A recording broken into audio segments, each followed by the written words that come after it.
చెబుతూ ఇప్పటివరకు అందరూ వన్ సైడే చూపించారు కదా. ఎక్కడో అక్కడ పీకే సినిమానో, లేకపోతే గోపాల సినిమానో, లేకపోతే అంకుశం లాంటి సినిమాల్లో మాత్రమే. ఈ మధ్య మోహన్ బాబు గారిది ఒక సినిమా కూడా చూసాం, శ్యామ్ సింగరాయలు. కొన్ని అప్పుడప్పుడు మాత్రమే కొన్ని సినిమాలు శాస్త్రీయ దృక్పథము, హేతువాద దృక్పథము, మూఢనమ్మకాలపై చైతన్యం కలిగించేవి ఉన్నాయి. అవి కూడా చివరికి ఎవరి నమ్మకం వాళ్ళది అని ఒక దండం పెట్టి ముగింపు చేస్తూ ఉంటారు. అంతే కదా. దాన్ని నేను ఎవరి నమ్మకం వాళ్ళదే, కానీ ఒకవైపే చూపించడం వల్ల ఇదే నిజం అనుకొని చచ్చిపోయే వాళ్ళ పరిస్థితి, ఇదే నిజం అనుకొని అజ్ఞానంలోకి వెళ్ళిపోయే వాళ్ళ పరిస్థితి, ఇదే నిజం అనుకొని భ్రమలో బతికే వాళ్ళ పరిస్థితి. ఈరోజు సూర్యాపేట జిల్లా, పూర్వ నల్గొండ జిల్లా కోదాడ దగ్గర ఎర్రవరం అనే గ్రామంలో ఒక బాలుడు, దళిత బాలుడు, ఉగ్ర నరసింహస్వామి అవతారం ఎత్తి పూనకాలు వచ్చేసి రకరకాల మాటలు చెప్తున్నాడు. దాన్ని అన్ని ఛానళ్ళు చూపిస్తూ నాకు రాగానే నాకు కడుపు అయింది, నిజమే అండి, ఆయన మొక్కడం వల్ల నాకు క్యాన్సర్ తగ్గిపోయింది, డాక్టర్లు చచ్చిపోతారన్నారు, కానీ ఈరోజు చూస్తే నా క్యాన్సర్ లేకుండా పోయింది, ఇదిగో నాకు మంచి అయింది, నా కేసు సాల్వ్ అయింది, నా కేసు కొట్టుకుపోయింది. అరే, కేసులు కొట్టుపోవడానికి ఎప్పుడు నువ్వు కేసు వేసినావు, ఎన్నిసార్లు నువ్వు పేచీకి వెళ్ళినావు, ఆడ ఎవిడెన్స్ లేకపోతే కేసు కొట్టేసిరా, లేకపోతే నీ వైపు బలమైన ఎవిడెన్స్ ఉండి నీకు న్యాయం ఉంటే నీకు న్యాయం జరిగిందా? ఈ ఉగ్ర బాల నరసింహుడు చెప్తేనా ప్రెగ్నెన్సీ మీ ఆయనతో కాపురం చేస్తే ప్రెగ్నెన్సీ అయిందా? వాడు అవతారం ఎత్తే 2 నెలలు అయితే లేదా, అప్పుడే నీకు ప్రెగ్నెంట్ కన్ఫర్మ్ ఎలా అయ్యింది? ఈ బూటకపు మాటల్ని ప్రశ్నించాల్సిన అవసరం లేదా? అదే ఛానల్ ఈరోజు ఒక 100 ఛానల్లో ఉగ్ర నరసింహస్వామి గురించి మొత్తం పుంకాలుగా చెప్పారు. Okay, let us respect all believes. కానీ ఏదైనా ఒక్క ఛానలు దీని తెర వెనకాల ఏంటని మీరు అడగడానికి వెళ్తే వాళ్ళు అక్కడికి రాణిస్తారా? ప్రజలు తనిమి కొడతారనే భయం.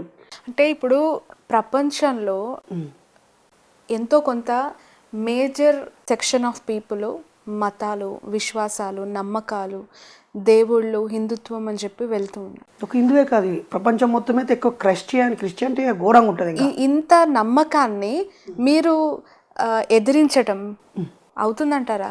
దేవుడు ఉన్నాడని ఎందుకు అనుకుంటున్నారు? ఆలోచించండి అంటున్నాను కదా. యేసయ్యాన్ని ప్రతి కాలనందు ప్రతి చర్య యందు ఆయన రక్షణ అయి ఉండును అని గ్రంథాల్లో రాసుకున్నారు కదా. అలాగే నువ్వు అనుభవించేవన్నీ కూడా పరలోకంలో నీకు మంచి లోకం ఉంటుందని చెప్తున్నారు కదా. మరి ఇప్పుడు ఆ బట్టలు ఇప్పదీసి అత్యాచారం చేసిన 3 ఫోటోలు, వీడియోలు బయటకు వచ్చాయి, సిగ్గనిపిస్తుంది. మరి ఆ తల్లులు, ఆ ఆడపడుచులు ఇప్పుడు పరలోకం వెళ్ళిపోయారా? చంపబడి వరకు 76 రోజులు అవుతుంది. వాళ్ళు పరలోకం వెళ్ళారా? మరి వాళ్ళు యేసయ్యను మొక్కిన వాళ్ళే కదా. దానికి సంబంధించి సిట్ కూడా ఏర్పాటు చేయడం జరిగింది. దానిపైన విచారణ కూడా స్టార్ట్ చేసింది. ఖచ్చితంగా జరగాలి. కానీ హిందూ దేవుళ్ళపై అయ్యప్ప స్వామి, సాయిబాబా, శ్రీరామచంద్రుడికి సంబంధించి గతంలో మీరు చేసిన వ్యాఖ్యలు ఏవైతే ఉన్నాయో, అంటే మీ అభిప్రాయం మీరు చెప్పినప్పుడు ఒక సెక్షన్ ఆఫ్ పీపుల్ దాన్ని తప్పు, ఎవరి మనోభావాలు వారివి అన్నారు. అదే స్థాయిలో క్రిస్టియన్ దేవుళ్ళకి సంబంధించి, అంటే యేసు ప్రభు గురించి కానీ, బైబుల్ గురించి, ఖురాన్ గురించి బైరి నరేష్ మాట్లాడడానికే భయపడతారు. అందుకే పదే హిందూ దేవుళ్ళపైనే ఆయన కాంట్రవర్సీ. అంటే ఇక్కడ బైరి నరేష్ భయపడడం అనే పదాన్ని డిక్షనరీలోంచి తీసేయండి. బైరి నరేష్కు బలుపు లేదు, భయము లేదు. సత్యాన్ని చెప్పే దమ్ము, ధైర్యం ఉంది. చెప్పింది సత్యమా అసత్యమా చెబితే నేను సరిదిద్దుకుంటాను. బైరి నరేష్ కు భగవద్గీత గురించి మాట్లాడిన బైరి నరేష్ బైబిల్ గురించి, ఖురాన్ గురించి ఎక్కువగా ఎందుకు మాట్లాడు? ఎందుకు కాంట్రవర్సీ స్టేట్మెంట్స్ కానీ ఆ గ్రంథాలకి సంబంధించి ఒక క్యూట్యూబ్ శ్రావణి గారు, ఆ క్యూబ్ టీవీ శ్రావణి గారు, బైరి నరేష్ ఒక దేవుడికి ఫేవరెట్, ఒక దేవుడికి వ్యతిరేకం కాదు. మొత్తం దేవుడు అనే కాన్సెప్టే మనిషి కల్పితము, అబద్ధము. దేవుడు లేడు, ఉన్నాడని నమ్ముతున్నారు. నమ్మకం మాత్రమే ఉంది, కానీ దేవుడు లేడు. ఆ క్రమంలో నేను పుట్టిన ప్రదేశము, పెరిగిన ప్రదేశము, నా పుట్టగానే నా జుట్టు ఎక్కడ పుట్టకడ తీసిరు, ఏ నాగదేవతకు మొక్కారు, నేను ఎక్కడ ఉపవాసం ఉన్నాను, నా తల్లి ఏ వెంకటేశ్వర స్వామికి ఉపవాసం ఉంది, పెద్దేవుడు, మైసమ్మ, కట్టమైసమ్మ, ఉప్పలమ్మ, గ్రామ దేవతలు. నేను పెరుగుతూ ఉన్నప్పుడు నేను విన్న కథలు, అనుభవించిన కష్టాలు కన్నీళ్ళు, చూసిన కష్టాలు కన్నీళ్ళు, వీటిలో నుంచి నా మాటలు వస్తాయి. కానీ అమెరికాలో జరిగినటువంటి ఒక క్రైస్తవ పొరపాటో, లేకపోతే ఇరాక్లో జరిగిన ఒక ముస్లిం పొరపాటు గురించో నేను మాట్లాడమంటే ఎందుకు మాట్లాడను? సందర్భం వస్తే. ఇప్పుడు మరి నేను ఇంటర్వ్యూ చేస్తున్నప్పుడే యేసు ప్రభు గురించి ప్రస్తావన వస్తే మణిపూర్లో మీ యేసయ్య ఎక్కడ అన్నాడు అన్నాం కదా. నిన్న ఒక మాట బాహాటంగానే అన్నాను కదా. బాహాటంగా బైబిల్ గురించి అందులో కొన్ని లైన్స్ గురించి అవ్వచ్చు కోట్ చేసినప్పుడు పదే పదే హిందూ దేవుళ్ళని తీసుకొని తిట్టే బైరి నరేష్ ఇప్పుడు మీరు అరబీలో నాతో మాట్లాడతారా కాసేపు? నాకు లాంగ్వేజ్ ఎందుకు రాదు మరి మీకు? నేనేమంటున్నాను అంటే మీరు అరబీని మీరు ద్వేషిస్తున్నట్ట, అది మాట్లాడడానికి మీరు భయపడుతున్నట్ట? అవకాశం లేక నేర్చుకోలేదు. నేను కూడా అంతే కదా. Me too, same to you, I too. నేను ఏదైతే చదివానో, అనుభవించానో, పరిశీలించానో, గమనించానో వాటిపై మాట్లాడుతున్నాను. మోరోవరు నేను ఒక హిందువుని కదా, అంటే వాటి పట్ల తెలుసుకోవాలని వాటిని ఒకసారి చదవాలని అనిపించలేదా? అనిపించినా బయట పడలేదా బైరి నరేష్? ఒకటి, నిన్న నేను యూట్యూబ్లో పెట్టాను, పీరీల పండగ సందర్భంగా ఒక నిమ్న కులానికి చెందిన వ్యక్తి పూనకం వచ్చి ఊగితే అతనికి పీరీ ఇవ్వలేదు, దీని మీద ప్రశ్నించాను. అలాగే పకీర్ అనే ఒక ఆయన వ్యక్తి, కులం కాదు, ఒక వ్యక్తి నాకే తప్పకుండా పెళ్ళి అవుతుంది, గవర్నమెంట్ జాబ్ వస్తుంది, 5,000 రూపాయలు ఇవ్వమనంటే వాడిని వీడియో తీసి పెట్టాను. ఒక ముస్లిం ఆయన ఒక ఆడపిల్లకి దయ్యం పోగొడతానని చెప్పి పొత్తి కడుపులో తన్నుతూ చెప్పుతో పల్ల కొట్టే వీడియో నేను పెట్టాను. అలాగే కొంతమంది పట్టించాను పోలీస్ స్టేషన్కి. హ్యారీ గోమ్స్ అనే ఒక క్రైస్తవుడు, నేను ప్రార్థన చేసి ప్రెగ్నెన్సీ కాని వాళ్ళకు ప్రెగ్నెన్సీ కన్ఫర్మ్ చేపిస్తాను, పుట్టు గుడ్డి వాళ్ళకు చూపు రప్పిస్తానని పిచ్చి వేషాలు వేస్తే వాళ్ళ మీద కేసులు పెట్టాము. ఇవన్నీ నిన్న నేను పెడితే దానికి రెడ్ మార్క్ వచ్చింది. వచ్చి అది నేను ఏ వీడియో పెట్టినా 10,000 పోతుంది, నిన్న పీరీల గురించి పెడితే 900 పోయింది. ఇప్పుడు నేను పెట్టనట్ట, అది రీచ్ కానట్ట, నువ్వు చూడకపోయినంత మాత్రాన నేను మాట్లాడనట్ట. పోనీ నీకు బురదంటింది తల్లి చెల్లి అన్నాను, నువ్వు కడుక్కో తుడుచుకో, లేకపోతే మనం కలిసి తుడుద్దాం. నువ్వు పక్కోడికి అంటింది కదా, నువ్వు దాని గురించి చెప్పవేంటి, వీడికి కూడా అంటింది కదా వీడి గురించి చెప్పవేంటి అంటే ఎలా? ఆయా మతాలలో ఉన్న లోటుపాట్ల గురించి ఆ మతంలో పుట్టి పెరిగి అనుభవించి బాధపడ్డోళ్ళు గొంతు విప్పి మాట్లాడుతూనే ఉన్నారు కదా. అది కూడా నేనే మాట్లాడాలంటే ఎట్లా? పెట్టండి మీ ఛానల్లో రోజు క్రైస్తవం ఉన్న లోటుపాట్లపై పలానా ప్రముఖ పెన్మెచ్చ సుబ్బరాజు గారిని పిలుస్తున్నాము, లేదా ఆ క్రైస్తవంలో 25 ఏళ్ళు పాస్టర్గా పనిచేసినటువంటి ఆ గూడూరుకు చెందిన విజయ్ కుమార్ గారిని పిలుస్తున్నాము, అప్పుడు నన్ను కూడా పెట్టండి. లేదా ఇస్లాంలో ఉన్న లోటుపాట్ల గురించి మాట్లాడిన వ్యక్తులకు మేము మాట్లాడడానికి పిలుస్తున్నామని చెప్పండి. దాంట్లో క్రాంతికార్ గారిని పిలవండి, హజరత్ అలీ గారిని పిలవండి, జయగోపాల్ గారిని పిలవండి. నేను ఇప్పుడు ఒక అంశం మతాలకు సంబంధించి భగవద్గీత, బైబుల్, ఖురాన్కి సంబంధించి వాళ్ళ మత పెద్దల్ని పిలిచి డిస్కషన్ పెడితే ఓపెన్ గా మీరు ఎందుకు మాట్లాడను? కాకపోతే నేను ఫేస్బుక్ లోనే ఫేస్ పెట్టినాక కాటుముఖం ఉన్నదానా అది? అంటే వాళ్ళు అడిగే ప్రశ్నలకి వాళ్ళ నుంచి ఎస్కేప్ అవ్వకుండా వాళ్ళ మతాలకు సంబంధించి వాళ్ళు ఎంత కట్టుబడి ఉన్నారో మీ నమ్మకానికి సంబంధించి మీరు అంతే స్థాయిలో బ్యాట్ పట్టుకొని ఉన్నా. ఎదుటోడు స్పిన్ బౌలరా ఫాస్ట్ బౌలరా యార్కర్ వేసిండా ముఖ్యం కాదు కదా, అది బ్యాటు. నేను బ్యాట్ సరిగా పట్టుకపోతే వికెట్ ఎగిరిపోద్ది. 3 మతాలను కూర్చోబెట్టు, వాళ్ళకు నేను సమాధానం చెప్పుడు కాదు, నాకు వాళ్ళు సమాధానం చెప్పాలి కదా. నేను కదా ఇక్కడ ప్రశ్నించేవాడిని. నిరూపించుకో, మీ యేసయ్య సంగతి ఏంది, మీ అల్లా సంగతి ఏంది, మీ రాముడు కృష్ణుడు సంగతి ఏంది. మీ రాముడిని మీరు నమ్మకాల కోసం పెట్టుకున్నారా, నిజమని నిరూపించుకుని మీరు తనుకొని సావడం కోసం పెట్టుకున్నారా? ప్రజలకు ఎందుకు కన్ఫ్యూజ్ చేస్తున్నాడు? రాముని మొక్కేటోడు, రహీంను మొక్కేటోడు, జీసస్ను మొక్కేటోడు అందరూ కలిసిమెలిసి పనిచేసుకొని బతుకుతుంటే వాళ్ళ శ్రమతో పంట సంపద ఉడుతుంటే అది పందికొక్కుల్లా తింటూ మన మతం గొప్పది మిగతాది చెడ్డది, అరే ఆ మతంలో ఈ మతంలోకి రప్పిరని మత మార్పిడిలు చేపియడము, కొట్టిపియడము, తిట్టిపియడము. అక్కడ ఈరోజు క్రైస్తవం నమ్మేటువంటి కుకీ తెగ వాళ్ళని హిందూ ధర్మానికి దగ్గరగా ఉన్న వాళ్ళు దాడులు చేస్తూ ఉండడము, 100 తుపాకులను ఎత్తుకుపోయే అవకాశం కల్పించడం, చంపుతూ ఉంటే ఏం చేస్తుంటారు? మీరు పుట్టిన ఊరికి వెళ్ళి చూడండి, అక్కడ ఒక అలీ ఖాదరి ఉంటాడు, ఆ పక్క పండు రాబర్ట్ ఉంటాడు, ఆ పక్క పండు ఎల్లయ్య మల్లయ్య ఉంటాడు, అందరు కలిసిమెలిసే ఉంటారు. ఆ పూజారే ఫోన్ చేస్తాడు, అరే రేపు పొద్దుగాల మనకు టెంట్ వేయరాని ముస్లిం ఆయనకి. ఆ పూజారే ఫోన్ చేస్తాడు, అరే రేపు ఈ సన్మానం తెప్పించురా సోల్మాను అని. వీళ్ళందరికీ ప్రజల్లో కులమత భేదాలు ఎవరికి లేవు. ఆ మతాన్ని మెదడులోకి ఎక్కించి కళ్ళబొల్లి మాటలు చెప్పి కష్టం లేకుండా మతంతో బతికేటువంటి ఆ దుకాణాలు నడిపించే దుర్మార్గుల వల్ల ప్రజల మధ్య అభిప్రాయ భేదాలు. మేము అది పోవాలంటున్నాం కదా, మీకు దేవుళ్ళకి మీకు మధ్య బ్రోకర్లు అక్కర్లేదు అంటున్నాం కదా. ఈ మీడియేటర్తో పని ఏముందంటున్నాను. బండకు మొక్కు, రాయికి మొక్కు, నీ పని నువ్వు చేసుకో. దానికి ఆ రాయికి మొక్కడానికి ఒక టికెట్టు, ఆడ కొబ్బరికాయ కొట్టడానికి ఒక టికెట్టు, లేకపోతే ఆడ ప్రార్థన చేయడానికి ప్రతి వారం వాళ్ళకు గల్లాపట్టలేయాలి. నెల రోజులు కాగా నువ్వు ఆటో నడిపచ్చే 30,000 సంపాదిస్తే 10,000 పట్టుకుపోయి ఆటోలు ఎత్తిస్తావు. ఏడాదికి ఎంత ఇస్తున్నారు అనుకున్నారు ఉత్త ఆటో అన్నలు. నువ్వు కష్టపడి ప్రతి జుట్టు కొరిగితే వచ్చినటువంటి 100 రూపాయల నుంచి 10 రూపాయలు ఏసాయికి ఇవ్వాలని వాడు రాసుకొని వసూలు చేస్తే ఎట్లా?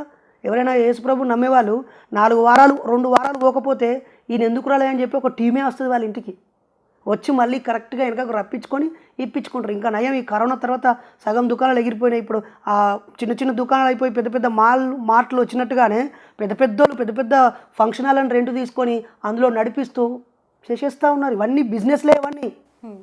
మీరు ఏదైనా ఒక చర్చో మసీదో గుడియో అరే దేవుడికి కావాల్సిన డబ్బులు ఇవ్వని రాని అంటున్నారు. ఇయ్యగానే మన గుడికి కావాల్సిన డబ్బులు మొత్తం వచ్చేసినాయి. ఇక మీరు ఎవరైనా ఉచితంగా రావచ్చు, మీరు రూపాయి ఇవ్వకండి అని ఒక్కడనే చెప్పిండ. ఒక సినిమా థియేటర్లో జనాలు నిండాక హౌస్ఫుల్ అని బోర్డు పెడతాం కదా, పెడతామా పెట్టమా? అట్లా ఎక్కడైనా పెట్టిరా ఇప్పటివరకు? పోనీ ఒక గుడియో ఒక చర్చియో ఒక మసీదో ఏదైనా ఒక జిల్లా హెడ్ క్వార్టర్లో లేదా ఒక 100 కిలోమీటర్ల పరిధిలో ఇగో మాది పెద్ద గుడి చర్చి మసీదు ఉన్నది, ఇగో మా చుట్టుపక్కల ఇక్కడ ఎవరికి అనారోగ్యం వచ్చినా మేము చాలు చేస్తాం, లేదా ఈ జిల్లాలో ఉన్న అందరికీ ఉచిత విద్యను ఇస్తాం, లేదా ఈ జిల్లా మొత్తాన్ని యోగక్షేమాలు మేము ఈ దేవుడి పేరుతో వచ్చే ఆదాయాన్ని ఉపయోగించి బాగు చేస్తామనే అవకాశాలు ఎక్కడ ఉన్నాయా? ఒక ఏదైనా ఒక ఫేమస్ టెంపుల్కి కనీసం 10 కిలోమీటర్ల పరిధిలో ఉన్న ప్రజల సమస్యలని తీర్చలేనప్పుడు ఆ ఫేమస్ గుడాడు ఉండేందుకు అంటున్నాను నేను. 10 రూపాయలు ఇచ్చే ట్యాబ్లెట్కు కూడా నోచుకోక ఆ భద్రాచలం పక్కపొంటి అమాయక గిరిజన తెగలు చచ్చిపోతుంటే మందులు ఇవ్వడానికి వైద్య శాఖ ఉంది, ఆరోగ్యాన్ని సరిచేయడానికి హాస్పిటల్స్ ఉన్నాయి, గుడి వాళ్ళ నమ్మకాలపై నమ్మకం పేరుతో డబ్బు ఎందుకు వసూలు అనేది వాళ్ళ నమ్మకం పేరుతో డబ్బు ఎందుకు వసూలు చేయాలి? అఫోర్డబిలిటీ. నువ్వు తాగుడు బాగా 5,000 టికెట్ కొనుక్కోవాలా, 5 రూపాయల టికెట్ కొనుక్కోవాలా? వాళ్ళ అఫోర్డబిలిటీ. మీకు తాగుడు బాగా అలవాటు చేసి పుట్టినరోజుకు పెళ్లి రోజుకు సాలరీ వచ్చిన రోజు ఏదైనా హ్యాపీ అనిపించిన రోజు అన్నిటికీ తాగడం ప్రాజెక్టు చేసి అందుబాటులో ఎదురుగా బ్రాండీ షాపులు పెట్టి వాళ్ళు వస్తేనే మేము అమ్ముతున్నామంటే ఎట్లా? ఆ అలవాటు నుంచి వాళ్ళను దూరం చేస్తే కదా ఆ అమ్ముడు పోకుండా ఉండేది. నువ్వు నమ్మకం నీ ఇంట్లోనే పెట్టుకో, ఎప్పుడో ఏడాదికి ఒకసారి రావాలని చెప్తే సరిపోదు కదా. దానికి లక్షలాది మందిని ఒక చోటికి సమీకరించడం ఎందుకు? అలాంటప్పుడు మీరు ఈ మందుకి సంబంధించి లేదంటే మీరు అంటూ ఉన్న వీటికి సంబంధించి ప్రభుత్వాలను ప్రశ్నించాలి, ప్రజల మధ్య చిచ్చు పెట్టి ప్రజల నమ్మకాలపైన చిచ్చు పెడతాడు. బార్లు వైన్స్ బ్రాండీ షాప్ల గురించి మాట్లాడుతున్నారు, బట్ అలాంటి నిర్ణయాలు తీసుకునేది ప్రభుత్వం. శ్రావణి గారు ఒక్క ప్రశ్నకి జవాబు చెప్పండి. నేనేమడుగుతున్నాను మిమ్మల్ని అంటే, నాస్తికులమైన మేము అన్ని దేవుళ్ళు లేవు, అన్ని అవసరం లేదు, అవి లేకుండా బతుకమని అనడం వాళ్ళ మధ్య చిచ్చు పెట్టినట్ట. అరే మన అల్లా వాళ్ళే గొప్పోళ్ళరా, 15 నిమిషాలు టైం ఇస్తే ఇందులో నరుకుతా అన్నాడు కదా చిచ్చు పెట్టినట్టు. లేకపోతే అరే వీళ్ళు లవ్ జిహాద్ అని చెప్పి మన ఆడపిల్లల్ని ప్రేమిస్తున్నారా, ముస్లింలు కొలికితే మన హిందూ పిల్లల జోలికొస్తే నరకండ్రా అన్నోడు చిచ్చు పెట్టినట్టు కదా. లేకపోతే ప్రార్థన చేయండి, మిగతా మతలోళ్ళు మీకు ప్రసాదం పెడితే అసలే తినొద్దు అని చెప్పినోడు కదా చిచ్చు పెట్టినట్టు. లేదా ప్రశాంతంగా ఉన్న పల్లెలో ఆడికొచ్చి ఓ చర్చి పెట్టి ఓ దుకాణం పెట్టినోడా, లేకపోతే రోడ్డు కట్టంగా ఒక గుడి కట్టినాడా ప్రజలను ఇబ్బంది పెట్టినట్టు బైరి నరేషా? ఇప్పుడు చెప్పండి, మతాల మధ్య చిచ్చు పెట్టేది మత ఉన్మాదులా? ఏ మతం అక్కర్లేదురా, మానవత్వంతో బతుకురా అనేటువంటి మాలాంటి మానవతావాదులా? ఇక్కడ మార్పు స్టార్ట్ అవ్వాలి అనే అవగాహన మీకుంది. ఇలాంటి క్లారిటీస్తో ఉన్న వ్యక్తి జైలు పాలు ఎందుకు అయ్యాడు? జైలు జీవితం ఎందుకు గడిపారు? నిజమే, నేను నా జీవితంలో జైలుకు వెళ్ళాలని ఏ రోజు కోరుకోలేదు. నేను బాగా ఇష్టపడే బాబాసాహెబ్ అంబేద్కర్ గారు 65 సంవత్సరాల జీవితంలో ఏ రోజు జైలుకు వెళ్ళే పరిస్థితి తెచ్చుకోలేదు. ఆయన జ్ఞానంతో, మాట తీరుతో, రచనలతో, ఆయన వ్యూహాలతో, చైతన్యంతో ఆయన ఏ రోజు జైలు పాలు కాలేదు. నేను ఆయనను ఆదర్శంగా తీసుకునే 40 సంవత్సరాల వరకు జీవించాను. 4600 ప్రసంగాలు ఏ రోజు వివాదం కాలేదు. కానీ నేను ప్రసంగించిన రోజు దానికి వారం రోజుల ముందు జరిగినటువంటి అమానవీయమైన సంఘటనలు, నేను ఇప్పటికి కూడా అయ్యప్ప స్వామి మాల వేసుకునే వాళ్ళకి చేతులు జోడించి ఒకటి రిక్వెస్ట్ చేస్తున్నాను. మీరు 41 రోజులు అంత విలువలు పాటిస్తున్నారు, ఆ సమయంలో దయచేసి ప్రతి మాల వేసిన వ్యక్తి తోటి వ్యక్తిని కులం పేరుతో చూడకండి, మతం పేరుతో చూడకండి, మానవత్వంతో ఉండండి. అలా కాకుండా తోటి మాల వేసినటువంటి వ్యక్తి నేను తక్కువ కులం అని చెప్పి వాళ్ళని భోజనం వడ్డించొద్దని, మాతో పాటు కలిసి తినొద్దని, మేము పెద్ద కులం వాళ్ళమే పడి పూజ పెట్టుకుంటున్నాం మీరు రావద్దని ఎందుకు అనాలి అనేదే కదా నా బాధ. అలాంటి 2-3 సంఘటనలు జరగడం వల్ల అరే ఎందుకు మీరు అంబేద్కరిస్టులు అయ్యుండి మీరంతా అలా ఎందుకు పరిగెడుతున్నారు? అంబేద్కర్ లాగా జీవించవచ్చు, బుద్ధుడిలాగా జీవించవచ్చు.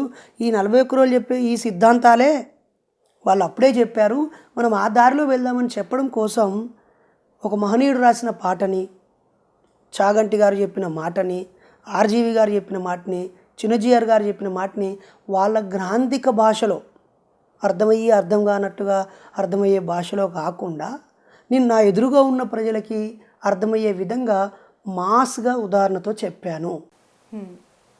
అలా కాకుండా నేను ఆ యొక్క ఇద్దరి సంపర్కము వలన కలిగినటువంటి సంయోగ ఫలితము అని కాకుండా అరే వాళ్ళిద్దరు ఎట్లా సెక్స్ చేసుకున్నారా అని చెప్పాను అంతే. ఆ యొక్క వీర్యస్ఖలనము ఆ విధముగా అయినది అని కాకుండా అరే పులిసెట్ల గారింది అన్నాను. ఇది వాళ్ళకు మండింది. అది కూడా మండలేదు, నేను మాట్లాడడం అయిపోయాక 10 రోజుల పాటు అది కుట్రలు చేసి దీన్ని రాజకీయంగా వాడుకోవాలని బీజేపీ వాళ్ళు దానిని వైరల్ చేసి 19వ తేదీన మాట్లాడితే 29వ తేదీన వైరల్ చేసి వాంటెడ్లీ ప్రజల్ని ఊసిగొలిపి మాలలో ఉన్న వాళ్ళందరి ఎమోషన్ని క్యారీ చేసి ఎడిట్ చేసి నన్ను జైలుకు పంపించారు. నిజానికైతే మీరు జైలు వెళ్ళడం వెనక బీజేపీ పార్టీ 100% నేను బీజేపీ నాయకులు కుట్ర చేశారు. 100% నేను బయటికి పోయాక బండి కూడా మీరు అన్నది తప్పు, నేను మాట్లాడినది తప్పు అని ఏ రోజు ఒక పశ్చాత్తాపం కానీ అయ్యప్ప గురించి పాడిన పాట లైన్స్ ఏవైతే ఉన్నాయో అవి అలా పాడకుండా ఉండాల్సిందేమో. అమ్మాది నేను నా వయసు 40 ఏళ్ళమ్మా, అది 40 ఏళ్ళ క్రితం రాసిన పాట, 20 ఏళ్ళ క్రితం ఉర్రూతలూగిన పాట. అది నేను రాసిన పాట కాదు, నేను పాడిన పాట కాదు, వేదికల మీద వేలాది సార్లు లక్షలాది మంది పాడిన పాట అది. ఆ పాటని నేను ఆ చరణాన్ని రిమైండ్ చేశానంతే. దానికి ఇప్పుడు పశ్చాత్తాపడుతున్నాను. నిజంగా అనవసరంగా నేను అయ్యప్ప స్వామి సీజన్లో మాట్లాడిన ఆ విషయం, ఇదే విషయం ఇంటర్నల్ క్లోజ్డ్ సర్క్యూట్లో ఏ కెమెరా లేకుండా చర్చిస్తే బాగుండేది అని నేను పశ్చాత్తాపడుతున్నాను, సిగ్గుపడుతున్నాను, షేమ్గా ఫీల్ అవుతున్నాను. ఒక పనికిమాలిన విషయంలో పాపులర్ అయ్యానని. నేను చేసిన 208 పెళ్ళిళ్ళ ద్వారానో, చావు బతుకుల మధ్య ఉన్న వాళ్ళని కాపాడిన విషయంలోనో, లేకపోతే చచ్చిపోదామని డిసైడ్ అయి నా దగ్గరకు వచ్చిన జంటలకి ప్రాణం పెట్టి ప్రాణాలకు తెగించి కాపాడినవో, లేకపోతే ఓ 18 సార్లు రక్తదానం ఇచ్చి రేర్ సందర్భాల్లో కాపాడినవో, ఇన్ని వేల మంది విద్యార్థుల మనసులు గెలిచిన నేను కావాల్సిన విధంగా కాకుండా ఒక కాంట్రవర్సీలో పరిచయం అయినందుకు సిగ్గుపడుతున్నాను. దీనికి 100 సార్లు అయ్యప్ప స్వామి మాలలో ఉన్న వాళ్ళకి నా ఉదాహరణ మీ మనసు బాధ పెట్టి ఉంటే స్వచ్ఛమైన విలువలతో ఉండే మంచి అయ్యప్ప స్వాములందరికీ నన్ను క్షమించండి 50 ఛానళ్ళలో చెప్పిన. ఏంటి భుజం మీద కొత్తగా ఒక బ్యాగ్ కనిపిస్తుంది, బ్యాగ్ వేసుకొని వచ్చారు. ఎప్పుడు బ్లాక్ షర్ట్లో ఉంటారు, ఈ రోజు ఏంటి pink colour some maroonish bag కనిపిస్తుంది. ఇది పెద్ద విషయమా?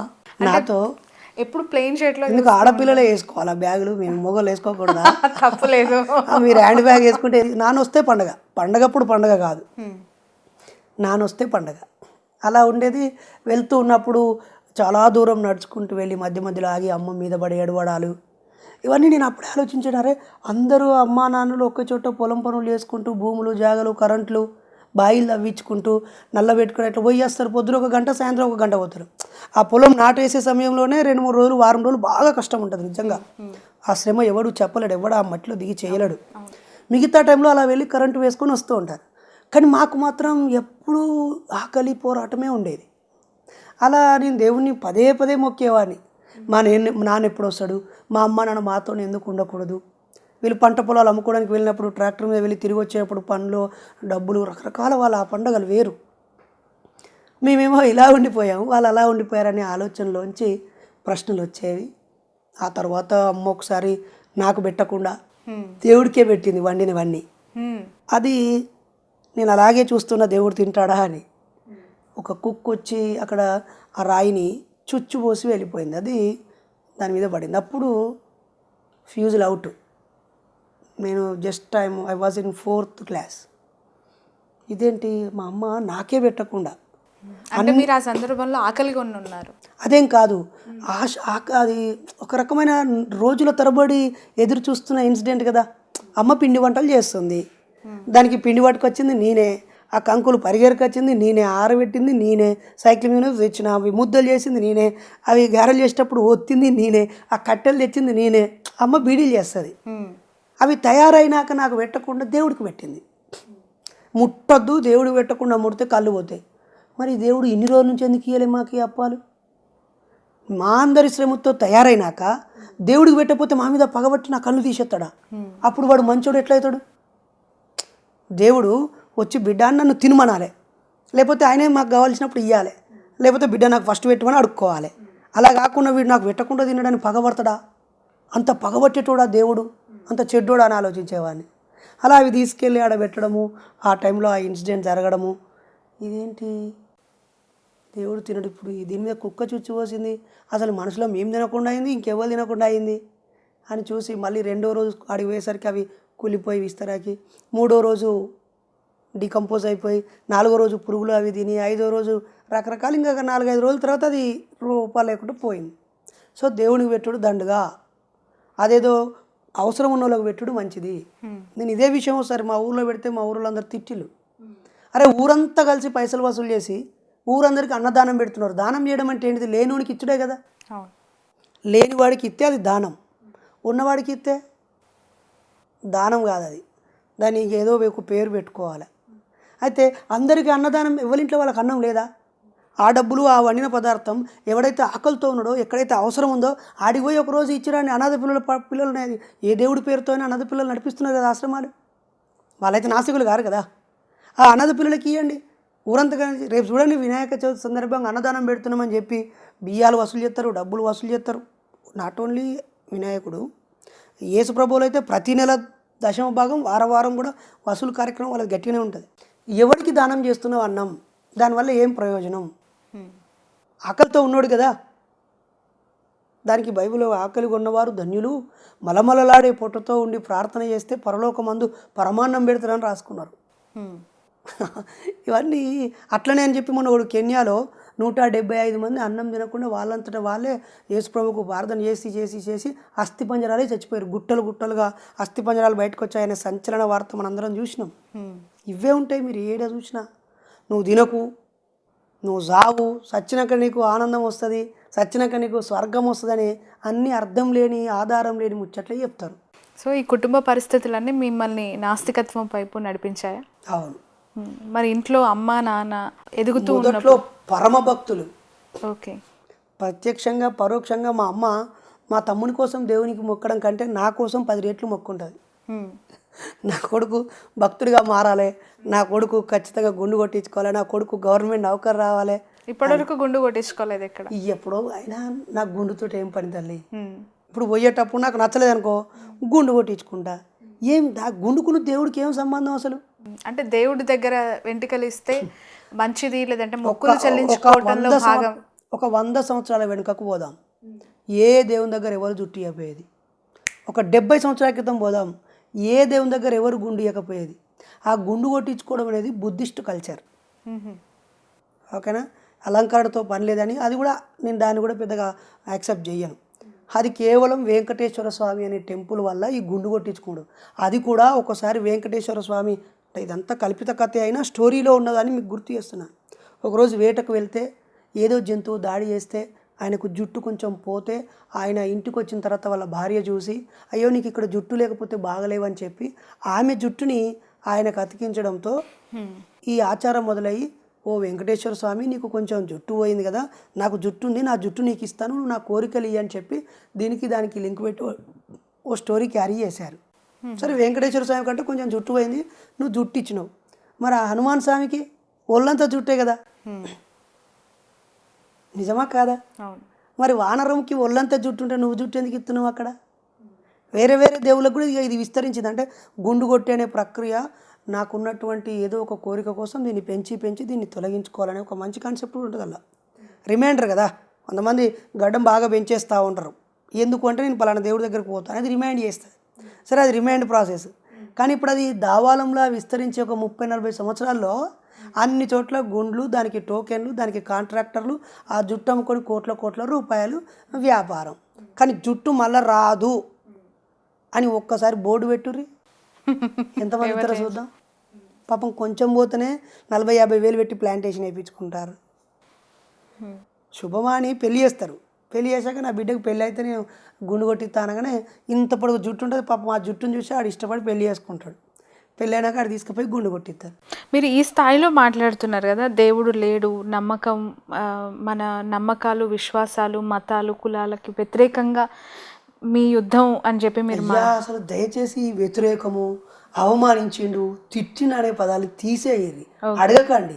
మా అభిప్రాయం చెప్తున్నాము, మీ అభిప్రాయం ఆలోచించమని అంటున్నాం. కానీ దేవుని నమ్మే వాళ్ళు, నమ్మని వాళ్ళు, మీరు నమ్మని వ్యక్తులకి అనుసంధానకర్త, లేదంటే కూడా అనక్కర్లేదు. నాకంటే పెద్ద చదివిన వాళ్ళు ఉన్నారు, అనుభవజ్ఞులు ఉన్నారు, నాస్తికత్వానికి ఒక అధ్యక్షుడు, నాస్తిక సమాజానికి నేను ఒక సభ్యుని, నాస్తిక సమాజానికి అధ్యక్షుడు, నేను ఒక సభ్యుని అంతే. ఓకే, మీ పదవికి నేను రాజీనామా చేశాను.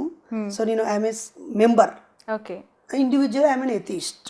ఓకే, మీ పెళ్ళి ఎలా జరిగింది? అమ్మాయితో జరిగింది. అంటే ఐ మీన్ పెళ్ళి అనే తంతు కొంత తాళి, మెట్టలు, లేదంటే దండలు మార్చుకోవటాలు, ఇవన్నీ కొంత వెనకటి కాలం నుంచి కూడా పెద్దలు, మీరు అన్నారు అమ్మ అప్పాలు చేస్తే ముందు దేవుడికి పెట్టాలని పెట్టింది అని చెప్పి, మన పెద్దలు తంతుని నిర్ణయించి అలానే చేస్తూ ఉన్నారు కదా. అయితే అలానే చేస్తూ ఉన్నారు. నేను దాని గురించి చదివాను, ఒక బ్రాహ్మణుడు రాసిన పుస్తకం చదివాను, కాపు ఆయన రాసినటువంటి తాపి ధర్మారావు అనేటువంటి వారు రాసింది, ఆరుద్ర గారు రాసింది, లేకపోతే త్రిపురనేని రామస్వామి గారు రాసింది, పెళ్లి మంత్రాలు వాటి పుట్టు పూర్వోత్తరాలను వెనిగల్ల సుబ్బారావు గారు రాసింది, కత్తి పద్మారావు గారు సంస్కృత పండితుడు, ఇప్పటికీ అలైవ్గా ఉన్న లెజెండరీ పర్సన్, ఆయన రాసినవి అవన్నీ చదివాను. పెళ్లి ప్రక్రియ ఎలా ఉంది, బుద్ధిజం, క్రిస్టియన్, హిందూ అన్నీ చదివాను. అప్పుడు మా నాన్న పెళ్ళి ఎలా జరిగిందో తెలుసుకున్నాను ఫస్ట్. మా నాన్నమ్మ మా తాతయ్యల పెళ్ళి ఎలా జరిగిందో చూశాను. మా నాన్నమ్మ తాతయ్యల పెళ్ళికి ఇదేది లేదంట, చిన్న పిల్లనంట, ఆమెకి ఏదో భాషింగం కట్టి ఆమె చెయ్యి పట్టుకొని తీసుకొచ్చుకున్నాడంట మా తాత. మా నాన్న ఏమో ఎవరు లేరు, పోలేని డబ్బులు పైసలు ఖర్చులు అవుతాయని ఒక బొమ్మల గుడి కాడికి వెళ్ళి వీళ్ళొక 5-6 వాళ్ళకు 10 మంది కలిసి పసుపు కొమ్ము కట్టి దారం కట్టుకుని, ఆడ పూజారు లేడు, మంత్రాలు లేవు, ఏవి వ్యవహారాలు లేవు, చేసుకుని వచ్చారంట. ఈ 30-40 ఏళ్ళలో అన్ని సామాజిక వర్గాల వాళ్ళు డబ్బులు సంపాదించడంతో పెళ్ళి అంటే మీ సినిమాలలో ఉండొచ్చు, తాళి కట్టు శుభవేళ అనే పెద్ద పెద్ద పాటలు, ఆ 3 రోజుల పండుగ 7 రోజుల పండుగ ఒక తంతు వేసి ఇవాళ కల్చర్లో వాళ్ళు పెళ్లి చేసుకోండి పక్కకు పోయి అందరు ఇట్నే ముహూర్తమే చూసి ముహూర్తం పెట్టుకోవాలి, అయ్యగారితో రాయించుకోవాలి, ఆ శుభలగ్నాన్ని పూజ చేయించుకోవాలి, ఫస్ట్ కార్డు అక్కడికే పోయాలి, ఫస్ట్ కార్డు వీళ్ళకే వేయాలి, అది దేవుని కాడికి పోయి ఆ కార్డు రావాలి. ఆ తర్వాత ఇవన్నీ ఒక పెద్ద సిస్టాన్ని ఈ గడిచిన 30-40 సంవత్సరాలలో ఎస్టాబ్లిష్ చేశారు. ఇట్లా కాకుండా మరి నేను ఎట్లా చేసుకోవాలి? నాకంటే ముందే ఎంతోమంది కమ్యూనిస్టు సోదరులు పెళ్ళంటే ఇద్దరు కలిసి బతకడం కోసం ఏర్పరచుకునే ఒక ప్రాథమిక వ్యవస్థ అని చెప్పి ఎంతోమంది స్టేజ్ మ్యారేజ్ చేసుకున్నారు. ఇద్దరు దండలు వేసుకొని ఈరోజు నుంచి మేము మా భార్యాభర్తలను ఒక పేపర్ మీద రాసుకున్నారు. దీన్నే పెరియార్ రామస్వామి సెల్ఫ్ రెస్పెక్ట్ మ్యారేజెస్కి యాక్ట్ తీసుకొచ్చాడు.